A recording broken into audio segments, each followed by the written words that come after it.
یہ دو چیزیں ہیں جو معاشرے کو سکون اور طمانینت دیتی ہیں۔ یعنی معاشرے میں دو طرح کے طبقے ہیں، ایک وہ طبقہ جو پریشانی، دکھ، اذیت، پسماندگی، بیماری، دکھ اور غم میں ہے، اور ایک وہ طبقہ جو خوشحالی، دولت مندی اور صحت، عافیت اور فراوانی میں ہے۔ اب دونوں کی ذمہ داریاں قرآن نے بیان کر دی۔ اگر ہم اس پہ آ جائیں اور قرآن کی اس تعلیم کو سامنے رکھ کے اپنے معاشرے کی راہیں درست کرنا شروع کر دیں تو ہمارا معاشرہ جنت بن جائے۔ جو بیمار ہے، پریشان حال ہے، دکھی ہے، اس کو قرآن تاکید کرتا ہے تو صبر کر، اور جو خوشحال ہیں، دولت مند ہیں، صحت عافیت سے مالا مال ہیں، ان کو قرآن تاکید کرتا ہے تم رحم کھاؤ۔ اور اگر مصیبت زدہ صبر کی کوشش شروع کر دے، اور جس کے پاس دولتوں کی، عافیتوں کی، صحت کی فراوانی ہے، وہ دوسروں کے دکھ بانٹنا شروع کر دے، تو آپ بتائیں کہ معاشرے کے اندر کتنا حسن پیدا ہو جائے۔ لیکن ہم نے کبھی اس نظر سے دیکھا ہی نہیں۔ عید الفطر کے موقع پہ پچھلے سال اس پر مفصل گفتگو کی تھی، جو احباب وہاں موجود تھے انہیں یاد ہوگا کہ ہماری عید کیا ہوتی ہے۔ ایک طرف تو خوشیوں کے گہوارے ہیں اور دوسری طرف غم کے اندھیرے ہوتے ہیں، اور ہم عید منا رہے ہوتے ہیں۔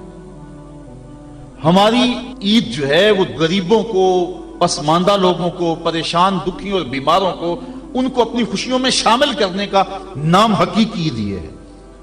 اپنی خوشیوں کو خرید لینا اور اپنی خوشیوں کا متوالا ہو جانا، یہ ایک مومن کا مزاج نہیں ہے۔ وہ دوسروں کو ساتھ لے کے چلتا ہے۔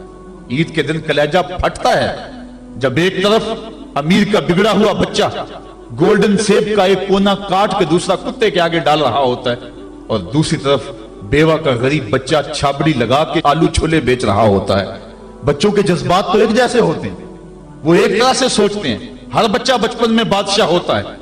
اگر امیر کا بچہ کھیلنے کو چاند مانگتا ہے تو یہ آرزو غریب کے بچے کی بھی ہوتی ہے۔ یہ عید کے دن بھی تفریق ہم نہیں مٹا سکتے۔ میں نے کرن نامی اس عورت کی مثال دی تھی کہ جس نے اپنے مزدور باپ سے کانچ کی چوڑیاں مانگی اور وہ کانچ کی چوڑیاں بھی فراہم نہ کر سکا تو اس نے خودکشی کر لی۔ بچی کی عمر 7 سال تھی۔ کیا وہ معاشرے کے کندھوں کے اوپر بوجھ نہیں ہے؟ اگر ہمسایہ بھوکا سو جائے تو نماز قبول نہیں ہوتی، اور آقا کریم نے تو یہاں تک فرمایا اپنے گوشت کی خوشبو سے ہمسائے کو تکلیف نہ دو، یا تو تھوڑا سا پانی زیادہ ڈال لو اور شوربے کی ایک پیالی ہمسایوں کے گھر بھی بھیج دو، اور اگر ایسا نہیں کر سکتے تو ایسے وقت میں وہ گوشت پکاؤ کہ ہمسائے کے بچے اگر مچل پڑے اور انہوں نے ضد کر لی اور غریب باپ ان کی ضد کو پورا نہ کر سکا تو ان کے دکھوں کا مداوع کس کے پاس ہے؟ یہ شریعت کا مزاج ہے۔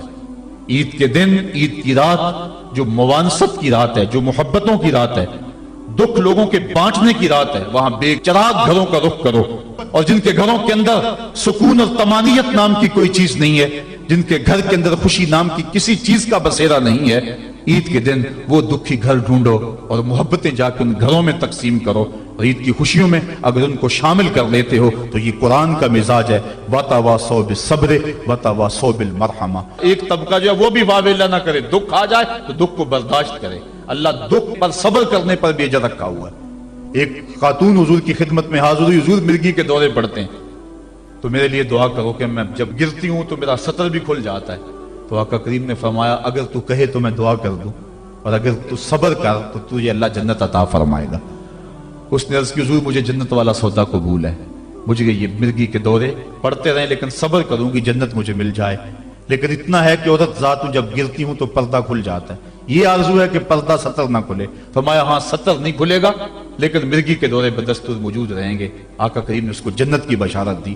یہ تھے وہ لوگ جن کا اللہ پہ یقین تھا، جنت کے وعدے پہ اطمینان ہے، اور جنت کے وعدے پر اپنی بیماری کو قبول کر رہے ہیں۔ ہم تھوڑا سا دکھ جھیلتے ہیں تو واویلا مچا دیتے ہیں۔ قرآن نے دونوں کو جو ہے وہ آئینہ دکھایا اور رستہ بتلایا کہ جو محروم طبقے ہیں، غریب طبقے ہیں، دکھی طبقے ہیں، وہ صبر کا دامن نہ چھوڑے، وہ اپنی غربت کو تماشا نہ بنائیں، اور دوسری طرف جن کو دولت کی فراوانی دی گئی ہے، جن کو صحت و عافیت دی گئی ہے، وہ اپنی عافیت قدوں میں بیٹھ کے عید کی خوشیاں نہ منائیں، بلکہ وہ ان لوگوں تک پہنچے جو دکھی ہیں، جن کے گھروں کے چراغ بجھے ہوئے ہیں، جن کے گھر کے اندر روشنی نام کی چیز کوئی نہیں، جس کے گھر کے اندر سے ضیائیں اور خوشیاں روٹھ گئی ہیں، وہ ان کی خوشیاں ان کے گھر کی دہلیز تک پہنچانے کی کوشش کریں۔ عرش کا رب بڑا مہربان ہوگا، ان کے اوپر اپنی چھم چھم رحمتوں کا نزول فرمائے گا۔ آئیے ہم عید کے روز اس عزم کا اعادہ کر کے دکھی اور مصیبت زدہ اپنے غریب رشتہ داروں کو اور اپنے معاشرے میں، اپنی گلی اور اپنے محلے میں جو دکھی لوگ ہیں ان کی اعانت کے لیے میدان میں نکلیں۔ یقیناً یہ بہت بڑی نیکی ہے۔ میں حضرت سید عائشہ صدیقہ رضی اللہ تعالی عنہا کے حوالے سے وہ روایت عرض کیا کرتا ہوں کہ ایک دن محبوب خدا کا دریا رحمت جوش میں آ گیا، فرمایا عائشہ جو مانگنا ہے مانگ لو۔ عرض کی حضور اگر اجازت ہو تو میں اپنے باپ سے مشورہ کر لوں۔ کہا جاؤ کر لو۔